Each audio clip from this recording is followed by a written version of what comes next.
Agora estamos um bocadinho melhor depois do nosso almoço. Acho que está tudo mais. Eu tive por acaso tive sorte, tive uma introdução espetacular da Ana Carolina, que é Carolina. Ana Carolina, que também falou na EPBD e, portanto, eu agora continuo aqui com o tema da EPBD e vou falar também um bocadinho nos temas que ela também abordou aqui. Vamos lá ver se não há contradição, se dizemos os dois a mesma coisa. Então, eu represento a Matosinhos Habita. A Matosinhos Habita é a empresa municipal de habitação de Matosinhos. É a empresa que gera o património habitacional que é propriedade do município. Okay? E então, vamos falar um bocadinho de construção, de habitação social. Quais são os desafios e as oportunidades que a Matosinhos Habite enfrenta? Qual é a estratégia para a construção de edifícios que sejam acessíveis, mas não basta serem só acessíveis, eles têm que cumprir rigorosos padrões, nomeadamente o padrão NZEB. Alguém aqui não sabe o que é que significa a sigla NZEB? Todos estão por dentro? Pronto, ok. Então corrijam-me se eu também disser alguma coisa, algum disparate ou assim, vocês vão dizendo alguma coisa. Então, o NZEB, mas os nossos edifícios não têm que ser só NZEB, porque NZEB já tem que ser todos os edifícios novos atualmente em Portugal. Eles têm que ser um bocadinho mais. Eles têm que ser um bocadinho mais do que o NZEB, e nomeadamente eles têm que superar o mínimo requisito em pelo menos 20%. Mas já vamos explicar isto e porquê é que isto acontece. E depois vou-vos apresentar um breve caso de estudo que espero que seja inspiração para alguns e que aponte o caminho. E se alguém achar que a nossa solução é boa, quiser replicar, pronto, é para isso mesmo que serve esta divulgação. Então, uma visão só muito breve e geral da Matosinhos Habite. A Matosinhos Habite gera um parque habitacional de 4.300 habitações, dispersas em 51 conjuntos habitacionais. Mas nós estamos atualmente em fase de construção de 6 novos conjuntos habitacionais que vão acrescentar 512 novas habitações ao parque habitacional que é propriedade do município. Esta construção destas habitações é feita com recurso a financiamentos do PRR. Okay? Portanto, os nossos edifícios vão ter que estar todos construídos até 30 de junho de 2026 e temos um investimento só em construção nova de 76 milhões de euros, assim, aproximadamente. Claro que tudo isto e toda esta estratégia está muito alinhada com os Objetivos de Desenvolvimento Sustentável das Nações Unidas. Eu destaco aqui só estes 4, que julgo que são os que têm mais impacto aqui no âmbito da construção da habitação social, que é o erradicar a pobreza, as energias renováveis e acessíveis a todos, as cidades e comunidades sustentáveis, e depois, claro, aquele grande objetivo que é a luta e a ação contra as mudanças e as alterações climáticas. Pronto, e então, que história é esta do NZEB? Vocês já sabem, mas eu vou relembrar. O NZEB é uma definição, é o Nearly Zero Energy Building, que é uma definição que vem na EPBD, resulta da EPBD, que é a Diretiva do Desempenho Energético dos Edifícios. Atualmente ela está transposta para a legislação nacional, dando origem ao Decreto-Lei 101D, e esta definição de NZEB tem basicamente duas vertentes. A primeira é que o edifício tem que ser um edifício com necessidades de energia quase nulas, ou seja, tem que ter um desempenho energético muito elevado. Okay? Esta é uma primeira parte da definição, e isto tem tudo a ver com o que se passa no projeto de arquitetura. Okay? Porque este desempenho elevado tem que ser definido no projeto de arquitetura. Depois existe uma outra parte da definição de NZEB, que este sim, que tem a ver com aquelas pequenas necessidades que nós temos de energia, porque o nosso edifício tem um desempenho energético muito elevado, então tem que ser supridas à custa, de preferência, de fontes renováveis, okay? Sistemas que recorram a fontes renováveis, de preferência na sua totalidade ou então em grande parte. Isto tem a ver, claro, com os projetos das restantes especialidades de engenharia. Só a título de curiosidade, nós estamos em fase de transposição da nova diretiva comunitária para o ordenamento jurídico nacional e também na nova diretiva comunitária temos a definição de NZEB. Portanto, este edifício vai continuar a chamar-se NZEB e basicamente a definição não mudou muito. Acrescentaram-lhe só aqui uma parte que é... desculpem. Que dizem que este edifício não é pior do que o nível ótimo de rentabilidade de 2023. Não sabemos exatamente o que é que isto significa, em que é que isto se vai traduzir na transposição da diretiva, mas a restante parte da definição mantém-se idêntica à que já existe atualmente. E então, agora aqui é mesmo da diretiva à prática, porque a definição está na diretiva, mas depois nós temos que concretizar. Então, como é que eu sei que o meu edifício é NZEB? Eu sei a definição, mas agora na prática, como é que eu sei que o meu edifício é NZEB? E então, isto está descrito neste despacho 6476E de 2021, que diz que os edifícios NZEB são todos os edifícios novos. Okay? Portanto, isto é um edifício, é uma definição que se aplica aos edifícios novos. E basicamente temos aqui as duas partes, no despacho, as duas partes da definição de NZEB.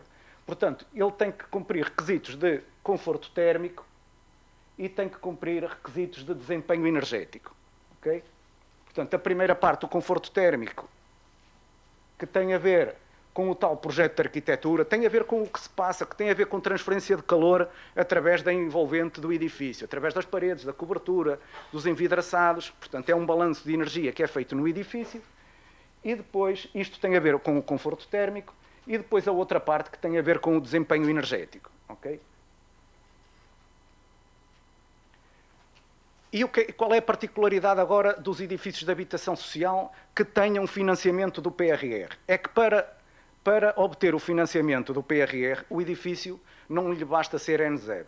Ele tem que ser 20% melhor do que o requisito mínimo do NZEB. Isso traduz-se neste indicador RNT, que é um indicador de energia primária total, que o edifício NZEB tinha que cumprir, e para cumprir tinha que ser menor ou igual a 0,50, e agora com esta redução de 20% ele tem que ser menor ou igual a 0,40. Portanto, é isto que significa. E basicamente este RNT como é que é obtido? Portanto, para o nosso edifício é feito um somatório da energia total primária para aquecimento, para arrefecimento, para águas quentes sanitárias e para ventilação mecânica, que são os usos regulados do edifício de habitação, e depois, se porventura alguma desta energia for proveniente de fontes renováveis, então esse valor é descontado no final. Este edifício é depois comparado com um edifício de referência, e no edifício de referência só existem os usos de aquecimento, arrefecimento e água quente sanitária. Comparando os dois edifícios, portanto, fazendo um rácio desta energia, dá-nos o valor do tal indicador RNT, que tem que ser menor ou igual a 0,40. Ok, mas então, e como é que nós fazemos que o nosso edifício seja melhor 20% do que o NZEB, seja este NZEB mais 20%?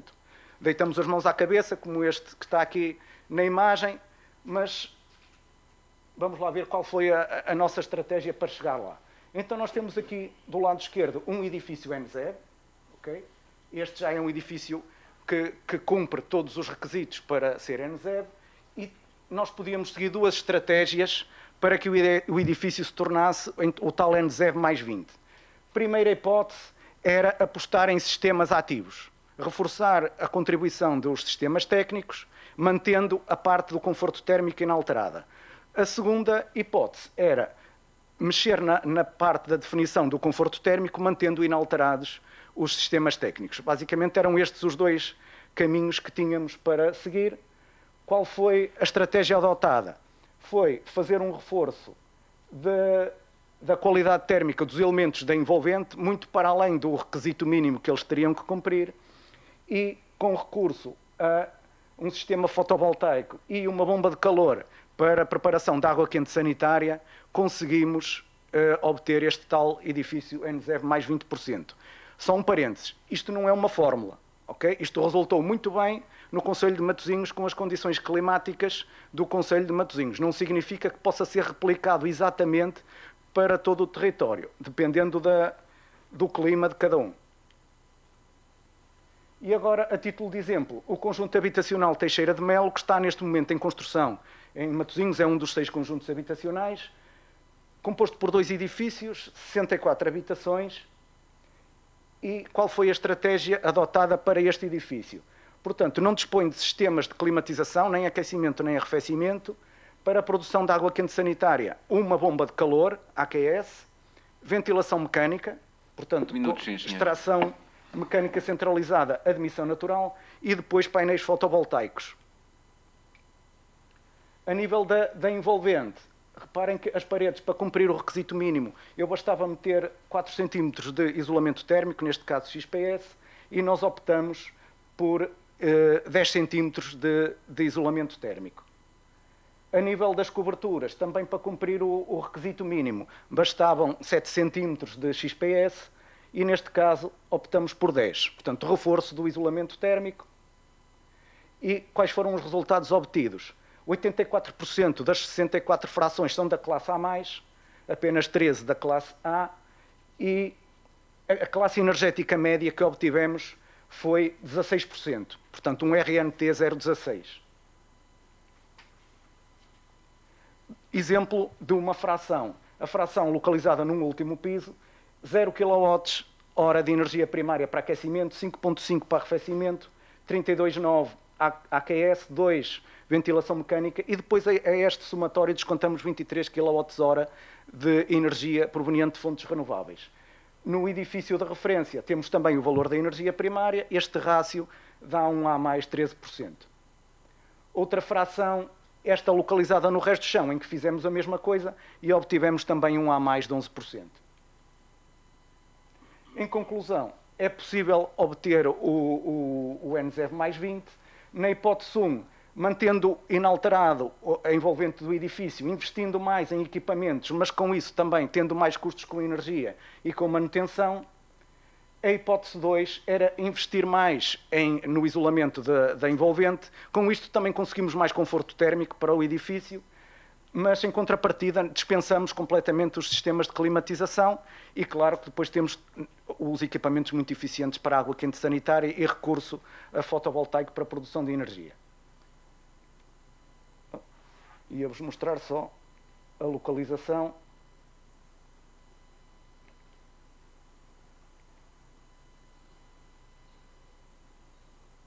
Ok, é uma vista do local onde está neste momento em construção o conjunto habitacional, que resultou da demolição destas casas degradadas que existiam neste terreno aqui.